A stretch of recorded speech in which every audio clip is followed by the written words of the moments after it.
حضرت سلیمان علیہ السلام اللہ تعالیٰ کے نہایت برگزیدہ بندے اور رسول تھے۔ اللہ تعالیٰ نے آپ کو بہت سے معجزات سے نوازا ہوا تھا، جس میں ہواؤں پر حکومت، سمندروں پر حکومت، انسانوں پر حکومت، اور یہاں تک کہ آپ کو جنات پر بھی حکومت دی گئی تھی۔ بیان کیا گیا کہ حضرت سلیمان علیہ السلام آسمان و زمین کے درمیان ہوا میں اڑا کرتے تھے۔ چنانچہ ایک دن جب کسی گہرے سمندر میں ان کا گزر ہوا تو دریا میں ہولناک موجیں اٹھی۔ دیکھ کر ہوا کو پھیل جانے کا حکم دیا اور جناتوں کو دریا میں غوطہ لگا کر نیچے کا حال معلوم کرنے کا کہا۔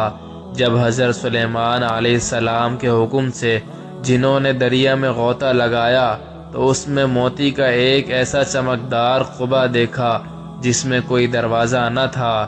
حضرت سلیمان علیہ السلام کو اس کی خبر دی گئی تو انہوں نے اس قبہ کو سمندر سے لانے کا حکم فرمایا۔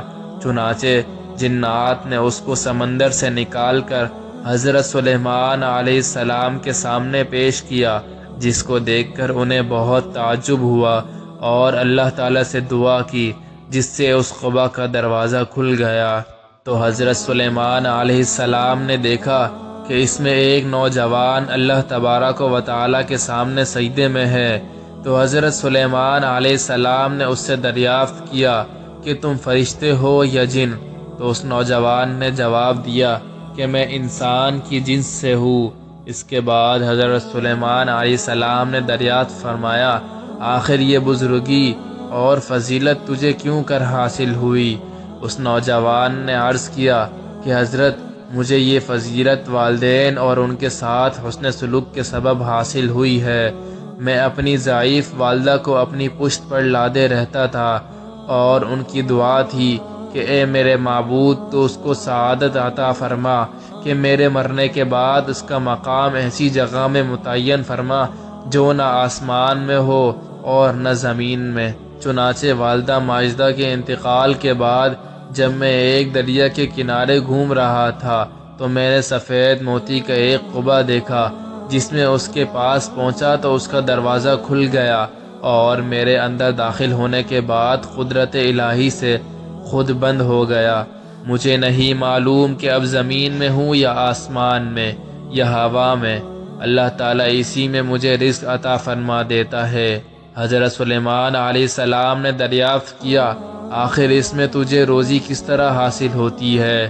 اس نے کہا، جب بھوکا ہوتا ہوں تو پتھر سے ایک درخت پیدا ہوتا ہے اور اس درخت سے پھل جس میں دودھ سے زیادہ سفید، شہد سے زیادہ میٹھا اور برف سے زیادہ ٹھنڈا پانی نکلتا ہے، اور جب میں سیراب ہو جاتا ہوں تو خود ہی وہ درخت غائب ہو جاتا ہے۔ اس کے بعد حضرت سلیمان علیہ السلام نے دریافت فرمایا، آخر تمہیں اس قبہ میں کس طرح معلوم ہوتا ہے کہ دن ہے یا رات؟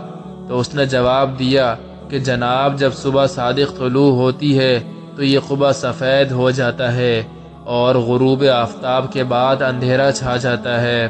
بس اس طرح میں دن اور رات کے درمیان متعین کر لیتا ہوں۔ اس کے بعد حضرت سلیمان علیہ السلام کی دعا سے وہ قبہ دریا کی گہرائی میں اپنے مقام کی طرف گیا۔ اس حکایت سے معلوم ہوا کہ ماں باپ کی خدمت کی کس قدر عظمت و اکرام ہے۔ بے شک جو والدین کی خدمت کرتا ہے وہ اپنی دنیا بھی اچھی کرتا ہے اور آخرت بھی۔ اللہ تعالی ہم سب کو اپنے والدین کی صحیح خدمت کرنے کی توفیق عطا فرمائے، آمین۔ ملتے ہیں اگلی ویڈیو میں، تب تک کے لیے اللہ حافظ۔